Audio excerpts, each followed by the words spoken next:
अस्सलाम वालेकुम। देखिए, आज की वीडियो का टॉपिक है इंपॉर्टेंट डॉक्यूमेंट जो हमें कैरियर से चाहिए होते हैं, और ये डॉक्यूमेंट्स क्यों चाहिए होते हैं, ये सारी चीज़ें इस वीडियो के अंदर हम डिटेल में डिस्कस करेंगे। और अगर किसी डॉक्यूमेंट के बारे में आपको आइडिया हो जाता है तो आप टाइमलाइन में जाके नेक्स्ट डॉक्यूमेंट को स्टडी कर लें टाइम सेव करने के लिए। तो आइए स्टार्ट करते हैं। सबसे पहले मैं आपको बताऊँ ये डॉक्यूमेंट्स हमें चाहिए क्यों होते हैं। देखें, किसी भी कैरियर का जब आप ब्रोकर के साथ लोड बुक करने जा रहे होते हैं और वो फर्स्ट टाइम आपने उसका लोड बुक कर रहे होते हैं, फॉर एग्जांपल एक ब्रोकर नेम है TQL, बहुत फेमस है। और आपका कैरियर TQL ब्रोकर के साथ फर्स्ट टाइम लोड करने जा रहा है, तो हमें ये डॉक्यूमेंट्स TQL को प्रोवाइड करने होंगे कैरियर के बिहाफ पे, और एक कैरियर सेटअप फॉर्म होगा वो हमें फिल आउट करना होगा। हर career setup form different type का होता है, वो भी मैं आगे जाके आपको डिटेल में बता देता हूँ। लेकिन एट द टाइम आपको इन 4 डॉक्यूमेंट्स के बारे में पता होना चाहिए जो आपने ब्रोकर को देने होंगे, और उससे भी पहले आपसे कुछ डिटेल्स वर्बली आपसे ब्रोकर मांगेगा at the time of booking load. सबसे पहला तो ऑब्वियसली आपने अपना MC नंबर उनको बताना होगा। ये सारी चीज़ें खैर एक एक डॉक्यूमेंट को जब मैं डिस्कस करूँगा तो आपको बता दूंगा कि क्या फॉर्मेलिटी है, ये सारी चीज़ें क्यों चाहिए होती हैं। देखिए, सबसे पहला हमारे पास 4 डॉक्यूमेंट यूजुअली कहा जाता है, और आपको यहाँ स्क्रीन पे 5 चीज़ें नज़र आ रही होंगी। MC authority, W9 form, COI, NOA और वॉइडेड चेक। सो NOA और वॉइडेड चेक, इन दोनों में से कोई एक भी चीज़ होगी तो चल जाएगा काम, और स्पेसिफिक अगर दोनों हो तो और ज़्यादा बेहतर है। समटाइम्स आपको नहीं भी ज़रूरत पड़ती है, NOA के बगैर भी आपको चाहिए पड़ जाता है, ज़रूरत पड़ जाती है वॉइडेड चेक की।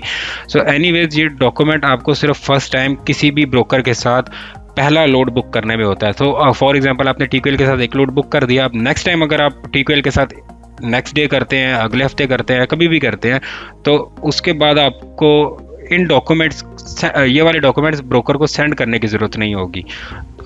इसलिए एनीवेज स्टार्ट करते हैं जी। सबसे पहला डॉक्यूमेंट है MC अथॉरिटी सर्टिफिकेट। देखिए, MC अथॉरिटी स्टार्ट करते हैं। US का एक डिपार्टमेंट है, डिपार्टमेंट ऑफ ट्रांसपोर्टेशन। ठीक है, हर कंट्री का अपना कोई रूल्स एंड रेगुलेशन के लिए कोई ना कोई डिपार्टमेंट होता है। तो डिपार्टमेंट ऑफ ट्रांसपोर्टेशन जो है यूनाइटेड स्टेट का, ये हर कैरियर को या हर आप कह लें मूविंग व्हीकल्स को एक नंबर असाइन करता है, और इसको हम DOT कहते हैं। डिपार्टमेंट ऑफ ट्रांसपोर्टेशन का नंबर जो है उसे DOT कहते हैं।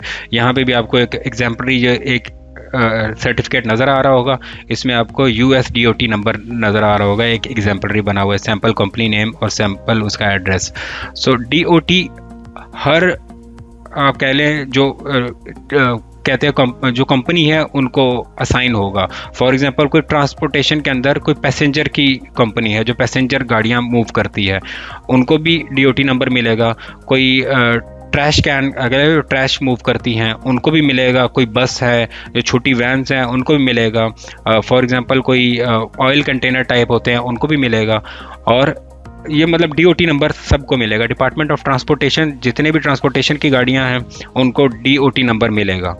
और MC जो अथॉरिटी सर्टिफिकेट है ये उनको मिलेगा जो जनरल फ्रेट को, जो कॉमन कैरियर्स जनरल फ्रेट जो है वो मूव करते हैं एक स्टेट से दूसरे स्टेट के अंदर। विद इन स्टेट अगर वो मूव कर रहे हैं तो तब उन्हें MC सर्टिफिकेट की इतनी ज़रूरत नहीं है। अगर वो आउटसाइड द स्टेट जाते हैं, आपको पता है यूनाइटेड स्टेट में, जैसे मैंने पहले भी आपको एक्सप्लेन किया था कि 50 स्टेट हैं वहाँ पे, और आप 2 स्टेट जो मेनलैंड के साथ अटैच नहीं है उनको निकाल दें तो 48 स्टेट के अंदर काम हो रहा है। सो नहीं, बल्कि अलास्का में भी सम टाइम काम होता ही है, तो आप उसको भी ऐड कर सकते हैं, नहीं भी कर सकते हैं। कनाडा के थ्रू अगर लोड जा रहा है तो अलास्का भी बीच में आ जाता है। तो एक स्टेट से दूसरे स्टेट अगर कोई जा रहा है, फॉर एग्जांपल कैलिफोर्निया से टेक्सास कोई लोड जा रहा है, उसके पास MC सर्टिफिकेट होना लाजमी है, क्योंकि वो सामान एक स्टेट से दूसरे स्टेट में मूव कर रहा है। तो आपको जब कैरियर डॉक्यूमेंट सेंड करेगा उसमें इस डॉक्यूमेंट में यहाँ पे MC नंबर लिखा होगा। आपने सिंपल ये MC नंबर अपने पास कहीं नोट कर लेना। ये नोट कैसे करना है, सारी चीज़ें मैं आपको वीडियो में एक्सप्लेन कर देता हूँ। बेस्ट फॉर्मेट क्या होगा, ठीक हो गया। आपको MC नंबर मिलेगा। ये आप डॉक्यूमेंट जब ब्रोकर को सेंड करेंगे तो ब्रोकर को मतलब एक क्या है, प्रूव आ जाएगा कि ये जिसको मैं जनरल फ्रेट दे रहा हूँ ये ऑथराइज्ड है मेरा सामान उठा के दूसरी जगह मूव करने के। ओके, नेक्स्ट हमारे पास डॉक्यूमेंट आता है W9 फॉर्म। देखिए, जैसे हर कंट्री के टैक्स रेगुलेशंस भी होती हैं, हर एक को अलाउ, हर एक स्टेट जो है वो कोई ना कोई टैक्स डॉक्यूमेंट हर एक को रखता है। पाकिस्तान में NTN कहते हैं, वैसे हर स्टेट ने अपना अपना रखा, हर कंट्री ने अपना अपना रखा होता है। सो ये टैक्स डॉक्यूमेंट होता है कंपनी का, इसे W9 फॉर्म कहते हैं। इसमें company name, business name, owner name, company LLC है या कॉर्पोरेट है, जिस भी टाइप का है, और यहाँ पे एक एम्प्लॉयर आइडेंटिफिकेशन नंबर जिसे EIN नंबर कहते हैं, तो इसे आप कह लें टैक्स ID है। This is the tax ID। देखिए अमेरिका में हर चीज़ रेगुलेटेड है। सो ब्रोकर जब वो पेमेंट कर रहा होता है, एक कंपनी, ब्रोकर एक कंपनी है, कैरियर एक कंपनी है, जब वो काम कंप्लीट हो जाएगा, सर्विस डिलीवर हो जाएंगी, तो ब्रोकर ने कैरियर को पे करना है।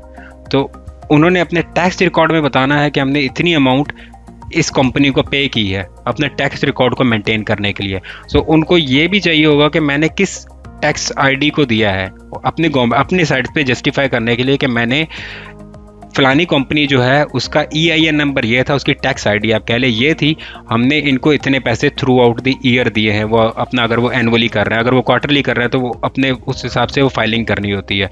सो W9 फॉर्म होगा तो ही उनको पता चलेगा कि ये बाकायदा टैक्स पेयर है, जिसको मैं ये जिसके लिए मैं पेमेंट कंप्लीट कर रहा हूँ। इन दी एंड जिसके साथ मैं बिजनेस कर रहा हूँ, he is a tax payer. Okay, simple सा है ये टैक्स पेयर। हमें यहाँ पे सिर्फ एक चीज़ चाहिए होगी, EIN नंबर, जो यहाँ पे आपको नज़र आ रहा होगा। अच्छा, उसके बाद आता है, ये बहुत इंपॉर्टेंट डॉक्यूमेंट है, COI, certificate of insurance. Certificate of insurance, देखें हर चीज़ वहाँ पे इंश्योर्ड है, इंश्योरेंस के ऊपर काम चलता है। और आप यहाँ पे ये देखें कि जनरल फ्रेट जो है वो $मिलियन का सामान भी समटाइम जा रहा होता है।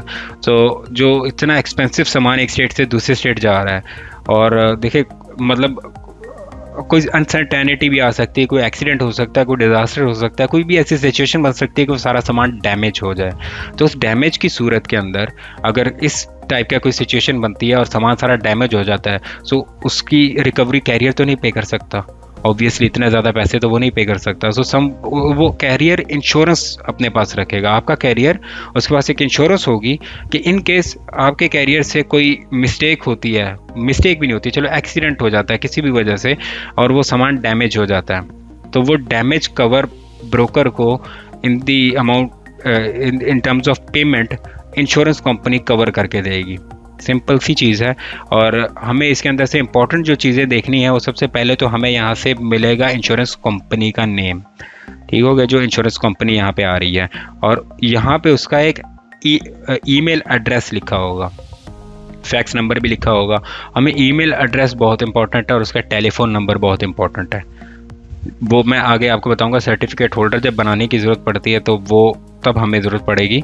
एनीवेज ये आपने नोट डाउन कर लेना, इंश्योरेंस कंपनी नेम और उसका टेलीफोन नंबर, उसका ईमेल एड्रेस। सेकेंडली आपने इसके अंदर जो मेन चीज़ें देखनी है वो होती है जनरल लाइबिलिटी, ठीक है, और वो आपने अपने पास कहीं नोटेड रखनी होगी। समटाइम्स ओवर द कॉल भी ब्रोकर आपसे पूछ लेता है, ओवर द कॉल नहीं भी पूछता तो उन्होंने जब लोड पोस्ट किया होता है तो नीचे कमेंट में समटाइम उन्होंने लिखा होता है कि हमें इतनी इंश्योरेंस रिक्वायर्ड है। सो अगर आपको पता हो, आपने कहीं नोट किया हो कि हमारे बजाय 4 डॉक्यूमेंट्स को बार बार फरोलने के, आपने एक ही जगह इंपॉर्टेंट चीज़ें सारी नोट डाउन की हुई हैं, तो आपने वहीं से एक सिंगल पेज से ही देख लेना है कि आपके कैरियर के पास कितनी जनरल लाइबिलिटी है, कितनी ऑटोमोबाइल लाइबिलिटी का, तो उनको कोई फ़र्क नहीं पड़ता। तो बेसिकली ड्यूरिंग द एक्सीडेंट अगर ट्रक को कोई नुकसान होता है तो वो लाइबिलिटी इंश्योरेंस क्या कवर करेगी। जनरल ओवरऑल होती है। Cargo liability something separate. For example कोई एक्सीडेंट नहीं होता बट मूवमेंट के दौरान, फॉर एग्जांपल आजकल जैसे बारिशों के और बर्फ़ के दिन है, तो मूवमेंट के दौरान अगर कोई ऐसा सामान है जो गीला हो गया, फ्रेट डैमेज हो गया, तो कार्गो डैमेज की एक अलग सी लाइबिलिटी होती है, वो समटाइम मेंशन होती है, समटाइम नहीं भी होती। सो और ये general liability in case of accidental कोई ऐसे मसला आता है तो उसके अंदर जनरली वो कितना पे करेंगे, और स्पेसिफिकली अगर कोई मिस्टेक होती है जो एक्सीडेंटल या फिर इस टाइप का कोई इशू नहीं है, रोड एक्सीडेंट टाइप का इशू नहीं है, बट ड्राइवर मिस्टेक आप कह लें समवट, या नेचुरली बारिश वगैरह किसी वजह से फ्रेट को नुकसान पहुंच जाता है, तो वो कार्गो लाइबिलिटी क्या होती है। तो ये आपके पास कुछ इंपॉर्टेंट इन्फॉर्मेशन नोट डाउन करनी होती है। सम टाइम इसके अंदर एक होती है ट्रेलर इंटरचेंज, जो पावर ओनली हमने देखा था पीछे, तो पावर ओनली के पीछे आप डिफरेंट टाइप ऑफ ट्रेलर लगाते हो। सो अलग अलग ट्रेलर लगाने की भी उनके पास एक इंश्योरेंस होती है। सो ट्रेलर अगर फॉर एग्जांपल आपका पावर ओनली है और आपको मिला है एक रीफर जो एक जगह से दूसरी जगह मूव कर रहा है, सो उस दौरान वो रिफर आपके कैरियर का नहीं था, रेफ्रिजरेटेड पीछे पूरा 53 का, लेकिन वो आपके कैरियर का नहीं था और वो एक्सीडेंट के अंदर डैमेज हो जाता है। तो ट्रेलर इंटरचेंज की क्या मतलब, दूसरा कोई ट्रेलर लगा हुआ था, अगर आपका कैरियर कोई और ट्रेलर भी लेके जा रहा है तो इंश्योरेंस उससे क्या कवर कर रही है। सो ये सिर्फ पावर ओनली के साथ होगा अगर किसी के पास पावर ओनली आ गया है। अच्छा, तो इंश्योरेंस के अंदर इंपॉर्टेंट जो सारी डिटेल्स आपको नज़र आ रही होंगी, यहाँ पे अमाउंट लिखी होगी, एक्सपायरी डेट, पॉलिसी नंबर, सारी चीज़ें यहाँ पे लिखी होंगी। जो जितनी भी इसके बाद कैटेगरीज हैं वो सारी आप कहीं अपने पास नोट डाउन कर लेंगे। ठीक है, अब आ जाते हैं एक और important document which is called NOA, notice of assignment. Factoring company यहाँ पे ऐड अप हो जाती है। अच्छा, फैक्टरिंग कंपनी क्या चीज़ है, इसको मैं ज़रा डिटेल में एक्सप्लेन कर दूँ। देखें, आपका लोड सपोज मंडे को पिक हो रहा है और फ्राइडे को डिलीवर हो रहा है। ठीक हो गया, मंडे को पिक हुआ कैलिफोर्निया से, न्यूयॉर्क जा रहा है, फ्राइडे को डिलीवर हो रहा है। ओके, और आपका जो कैरियर है फ्राइडे को डिलीवर करने के बाद ब्रोकर को अब कहता है कि मैंने डिलीवरी कंप्लीट कर दी, मुझे पैसे दो। सो ब्रोकर के पास बहुत एक लिस्ट होती है, तवील लिस्ट होती है, उन्होंने जो लोड मूव किए होते हैं, एक जगह से दूसरी जगह मूव किए होते हैं, और इस दौरान उन्होंने कितने और ज़्यादा कर दिए होंगे, बजाय वो ढूंढे कौन सा था, ये था, वो एक रिकॉर्ड मेंटेनेंस वाली चीज़ आ जाती है ना। सो फिल फॉर तो आपको पेमेंट नहीं करने वाला, ये सामान उतरा ठक कैश ऑन डिलीवरी, ऐसा काम नहीं हो रहा। ठीक है, वो आपके कैरियर को पे करेगा विद अ टाइम फ्रेम, और वो 30 डेज़ का टाइम फ्रेम होता है, 30 दिन के अंदर पे करेगा।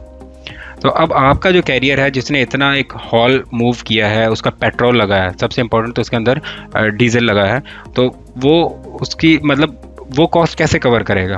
और एक महीना, तो वो एक महीना खड़ा तो नहीं रहने वाला, उसने और भी लोड करने हैं, वो बार बार लोड कर रहा होगा, तो उसके पास ये फ्यूल कॉस्ट कहाँ से आएगी। तो अब ये एक प्रॉब्लम आ रही है, और ब्रोकर जो है वो मंथ बाद पे कर रहे हैं कि आपकी जो पेमेंट्स हैं वो मतलब जो है, मतलब वहाँ पे एक रूल है, मंथ बाद आपने पे करना होता है, और वो समझ भी आता है। देखिए, एक शिपर है, उसने ब्रोकर को असाइन किया, अब शिपर के पास आप कह ले 10,000 फ्रेट है एक दिन में निकल रहे हैं, और उसने मुख्तलिफ ब्रोकर्स के हवाले कर दिया, ये इतना आप करो, इतना आप करो, और वो कोई मंडे को डिलीवर हो रहा है, कोई ट्यूसडे को हो रहा है, कोई फ्राइडे को हो रहा है, कोई नेक्स्ट वीक हो रहा है। ठीक है, वो अब उन्होंने एक रिकॉर्ड मेंटेन करना है। तो पूरा पिछले महीने का जो रिकॉर्ड है, लास्ट मंथ का रिकॉर्ड है, वो सारा कैलकुलेट करते हैं, रिकनसाइल करते हैं। जो फाइनेंस में आपके अंदर, आप में से जो फाइनेंस के हैं एक्सपर्ट, उनको इस चीज़ का आइडिया होगा, तो बड़ी एक लेंथी प्रोसेस है। तो वो सारी कैलकुलेशन, सारा कुछ करने के बाद वो आगे ब्रोकर को पे करते हैं, और ब्रोकर ने भी ऐसे ही वो सारे मूव किए होते हैं काफ़ी मुख्तलिफ कैरियर्स के थ्रू। अब उन्होंने फिर सारे कैरियर्स को अपनी कैलकुलेशंस करके पे करना होता है। तो अब वो एक टाइम टेकिंग प्रोसेस है, आप एक्सपेक्ट नहीं कर सकते कि आप वो फ़ौरन पे करें। तो अब ये सोल्यूशन, इस प्रॉब्लम को सॉल्व करने के लिए फैक्टरिंग कंपनी जंप इन करती है। सो फैक्टरिंग कंपनी क्या करती है कि वो कहती है ओके, कैरियर और ब्रोकर के दरमियान में आगे बैठ जाती है, और वो कहते हैं ओके कैरियर, आपको महीने बाद जो पैसे आएंगे मैं आपको पहले ही दे देता हूँ, मैं आपको एडवांस में दे देता हूँ, और एक महीने बाद मैं ब्रोकर से पकड़ लूँगा, आप आराम से लोड करवाते जाएं। जैसे आपने कंप्लीट कर दिया ना विद इन 48 to 72 आवर्स, और अब जैसे ट्रक स्टॉप है वो तो विद इन 24 आवर पे कर देता है, वो भी एक फैक्टरिंग कंपनी है, लोड बोर्ड भी है उनका, फैक्टरिंग कंपनी भी है, वो विद इन 24 आवर भी पे कर देते हैं, ठक पेमेंट आ जाती है। आपने बस उनको अपनी सारी डिटेल्स देनी होती है, वो जो देनी है वो भी मैं आपको नेक्स्ट एक्सप्लेन कर दूंगा। अच्छा, नोटिस ऑफ सॉरी, जो फैक्टरिंग कंपनी है ये अब क्या करेगी, आपके कैरियर को मतलब यकीन दहानी करवा दी कि आप लोड कंप्लीट करते रहें, जैसे कंप्लीट होगा आपने बस हमें बताना है लोड कंप्लीट हो गया, and we will pay you the money, और हम ब्रोकर से महीने बाद ले लेंगे। बट वैसा क्यों करेंगे, कुछ परसेंटेज डिडक्ट करके। सो नॉर्मली 3.5%, 3 से 3.5% तक वो डिडक्ट करते हैं आपके लोड का जो रेट कौन होती है। ठीक है, जैसे हमने प्रीवियस सारी वीडियो सीरीज़ में एक ही हम लोड देख रहे हैं जिसमें 2200 का लोड पोस्ट हुआ पड़ा था, उसी की एग्जांपल ले लेते हैं। सो उसमें से वो 3% कट कर देगा, 3% कट करके रिमेनिंग पेमेंट आपके कैरियर को दे देगा, और एक महीने बाद कंप्लीट पेमेंट ले लेगा। तो दैट मीन्स 3% का प्रॉफिट हो जाएगा 30 डेज़ के अंदर अंदर। तो जो फैक्टरिंग कंपनी है वो ऑब्वियसली फाइनेंशियल इंस्टीट्यूट होते हैं, उनके पास बहुत ज़्यादा पैसा होता है, वो ब्रोकर्स कैरियर्स को पैसे देते रहते हैं, और महीने बाद वो प्रॉफिट्स अपने सिक्योर करते रहते हैं, तो पैसे से वो पैसा बना रहे हैं बड़ी कंपनीज। सो और अब इसका भी ऑफिशियल डॉक्यूमेंट चाहिए। सो ये ऑफिशियल डॉक्यूमेंट में यहाँ पे लिखा होता है, फॉर एग्जांपल ये OTR कैपिटल है, ठीक है, इसने लिखा हुआ है फॉर दी, अच्छा इसके अंदर कैरियर, जो कैरियर है इसमें एग्रीमेंट है कि इस कैरियर के साथ हमारा एग्रीमेंट हो चुका है, इस कैरियर को अब आपने पे नहीं करना, हमें पे करना है। और ये डॉक्यूमेंट कैरियर जो है वो ब्रोकर को सेंड कर रहा है। ठीक हो गया, ब्रोकर को सेंड कर रहा है ये एग्रीमेंट के हमारा इस फाइनेंशियल कैपिटल जो ओटीआर है, ओटीआर कैपिटल, इनके साथ हमारा एग्रीमेंट हो चुका है, पेमेंट्स आपने इनको देनी है, हमारी जितनी भी पेमेंट्स होगी इनको देनी है। सो वो बीच का एक मिडल मैन बन चुका है। ओके, अब समटाइम्स आपकी जो कंपनीज है, कैरियर है, वो कहेगा मेरे पास एनओए है ही नहीं, अब वो पेमेंट कैसे लेगा। सो पेमेंट तो उसने लेनी है ना 30 दिन बाद, चलो फॉर एग्जांपल मैं कहता तो 30 दिन बाद ही आ रही हैं, बट कैसे आएंगी, तो वो ऐसे थोड़ी होगा कि वो ब्रोकर आपको कहेगा मुझे टैक्स करो, कौन सा अकाउंट नंबर है, आप उसे टैक्स करोगे, आप अपना कर दो।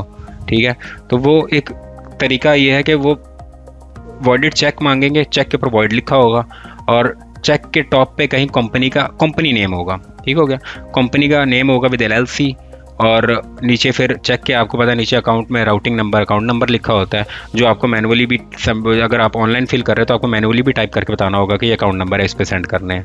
सो वो पेमेंट वहाँ पे सेंड करेंगे। सो अब यहाँ पे पॉइंट एक और चीज़ आ जाती है कि 30 दिन वो कैसे कैरियर मैनेज कर रहा है। सो अब ये जो इतना ज़्यादा फैक्टरिंग कंपनी भी जम कर दिया, ब्रोकर भी सारी चीज़ें दे दो, ब्रोकर ने इसके अंदर एक नया तोड़ निकाला है कि वो आपको लोड दे देते हैं।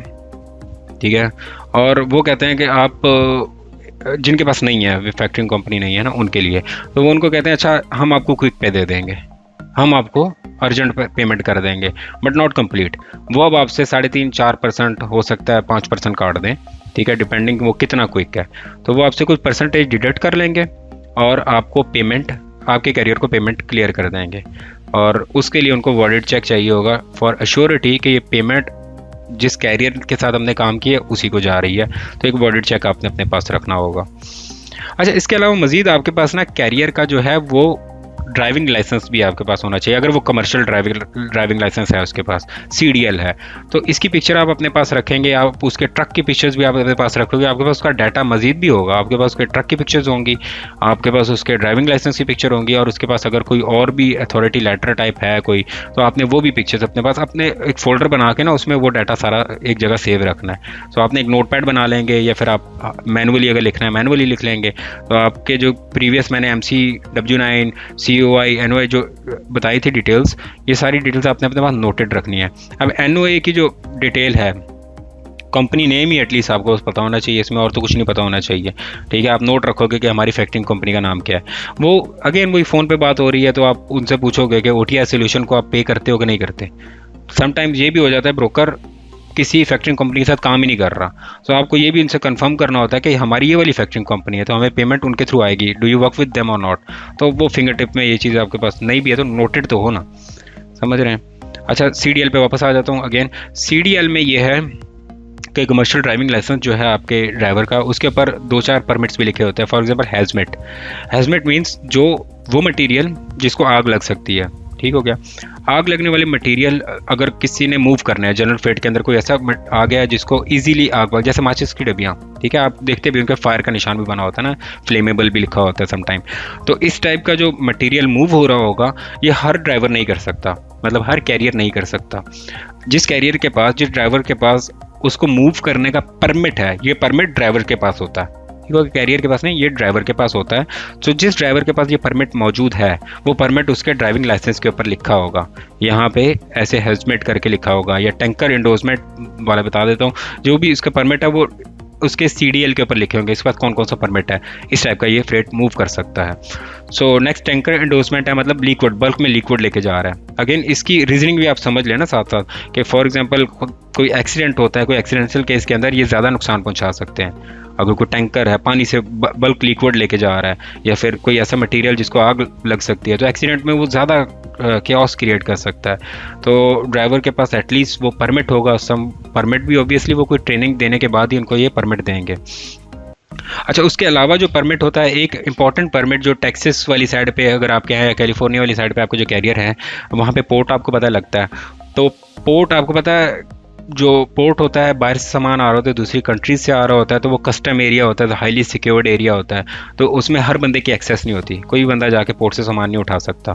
तो अगर आपके किसी कैरियर ने अगर आपको कोई ऐसा लोड बोर्ड पे लोड नज़र आए जो पोर्ट से उठाना है, तो आपके कैरियर के पास अगर ट्विक कार्ड है तो वो पोर्ट के अंदर एंटर हो सकता है। सो दैट मीन्स एक सिक्योरिटी उसका क्लियरेंस हो चुका है, वो उस ट्विक कार्ड मिला है। ट्विक कार्ड भी सिक्योरिटी क्लियरेंस के बाद ही आपके कैरियर को मिलेगा। ठीक हो गया, this belongs to the carrier. ट्विक card, access to the sea port. और उसके अलावा एक होता है सीडा। ठीक है, अगेन जैसे अब बाहर से लोड शिप के ज़रिए आते हैं तो प्लेन के ज़रिए भी आ सकते हैं। तो एयरपोर्ट से वो जो फ्रेट पिक करने होते हैं, तो एयरपोर्ट का लोड बहुत बहुत रेयर होते हैं, ये आपको यूजुअली मिलते नहीं है, बट एक्सप्लेनर के लिए आपको ये बता दूं कि ये भी होता है कि अगर आपका कोई कैरियर है जो एयरपोर्ट से जाके पिक करेगा सामान, ऑब्वियसली उसने बैग वहाँ पे जहाँ पे प्लेन लैंड किया है, जहाँ से बाकी फ्रेट उतर रहा है, कार्गो प्लेन जहाँ पे लैंड किया है, नॉट कमर्शियल, तो कार्गो प्लेन से जो सामान पिक हो रहे हैं वहाँ पे भी आपको जिसके पास सीधा होगा उसको एक्सेस मिलेगी एयरपोर्ट की, और वहाँ से वो सामान पिक करेगा और आगे लेके जाएगा। सो एनीवेज, अगर आपने जो है ना कैरियर आपका भी आता है तो आपने उसका एक फॉर्म बना लेना है। ठीक है, कोई भी ऐसा एक फॉर्म बना लेंगे और उस फॉर्म के ऊपर आप उसकी सारी डिटेल्स लिख लेंगे, उसका एमसी नंबर, उसका डीओटी। आप उसका डिजिटली बना सकते हैं, आप उसको मैनुअल भी लिख सकते हैं। और जैसे मैंने शुरू में कहा था कि हम जैसे खुद आईटी सर्विसेज पहुंचाते हैं, तो अगर कोई बड़ी कंपनी होती है जिनके पास ज़्यादा कैरियर्स हैं, ज़्यादा डिस्पैचेस बैठे हुए हैं, तो वो ये मैनुअल काम नहीं करते, उनको एक सीआरएम चाहिए होता है, उनको पोर्टल चाहिए होता है। तो हम हम तो ये सर्विसेज डिस्पैचेस को प्रोवाइड करते हैं, जहाँ पे उनके पास ये पोर्टल होता है, वो वहाँ पे इजीली अपना सारा डाटा पुट इन करते हैं, और वो सारा डाटा एक क्या कहते हैं चेन ऑफ कमांड के अंदर ही रहता है। जो मैनेजर्स हैं उनको शो होगा, अगर डिस्पैचर को असाइन किया है तो डिस्पैचर को शो होगा। तो वो एक मतलब प्रोसेस है। बड़े कंपनीज अगर कोई है तो उनको सीआरएम की ज़रूरत पड़ेगी, और अगर कोई इंडिविजुअल है, आपके पास एक कैरियर है, तो आपको सीआरएम पे करने की क्या ज़रूरत है। आप सिंपल आप कागज़ में भी लिख सकते हैं, काम ही करना है ना। जब आपका काम ग्रो करेगा तो आप सीआरएम की तरफ भी आ जाइएगा। ठीक हो गया। So anyways, this was all for this video, और अब नेक्स्ट वीडियो के अंदर हम इंशाल्लाह डिस्कस करेंगे। जो मेन जेनेरिक इन्फॉर्मेशन वाली चीज़ें थी वो तो मैंने आपको बता दी हैं इस वीडियो के अंदर। कोई चीज़ नहीं समझ आ रही, कोई मसला आ रहा है, तो आप कमेंट सेक्शन में मेरा मोबाइल, मेरा ईमेल नंबर सारा आपके पास मौजूद है। एक्सप्लेनिंग की हद तक मैं आपको एक्सप्लेन करूँगा। Apart from explaining anything from the video, मैं वो अभी ऐसी कोई किसी से कमिटमेंट नहीं कर सकता, बट एक्सप्लेनिंग के हद तक ऑब्वियसली मैं करूँगा, क्योंकि मैंने एक काम अगर शुरू कर लिया तो इसे कंप्लीट भी कर लूँगा। और नेक्स्ट सेक्शन अब मैं आपको ना क्विक ओवरव्यू दे दूंगा सेल्स के हवाले से और डिस्पैच के हवाले से। फर्स्ट ऑफ ऑल, सेल्स आएंगी कैसे। द पॉइंट इज़, आपको सेल मिलेगी तो आप ये सारी डिस्पैचिंग करेंगे। मैंने आपको जितने डिस्पैचिंग के हवाले से एक्सप्लेन किया था, ये सिर्फ इसलिए एक्सप्लेन किया था कि आपको ओवरव्यू होना चाहिए। आपको ये सारी नॉलेज नहीं अगर होगी, कैरियर क्या होता है, ये सारी चीज़ें क्या होती हैं, आप सेल कॉल करके उससे क्या बात करोगे। मतलब आप उसे कैसे पिच करोगे कि मैं आपको डिस्पैच सर्विस दूंगा, जब आपको किसी चीज़ का आइडिया ही नहीं है। तो इसलिए मैंने आपको कंप्लीट जो टर्मिनोलॉजीज़ हैं, सिस्टम है, ओवरव्यू ऑफ द मॉडल है, ये सारा मैंने आपको बता दिया है। अब नेक्स्ट जो है हम अब आएंगे बिजनेस सेक्शन के अंदर, जहाँ पे मैं आपको स्टार्टिंग फ्रॉम द सेल और डिस्पैच और ये जेनेरिक सिर्फ ओवरव्यू दूंगा, डिटेल में एक्सप्लेन नहीं करूँगा, ताकि क्विकली हम इस को वाइंड अप करें। ठीक हो गया। तो see you in the next video.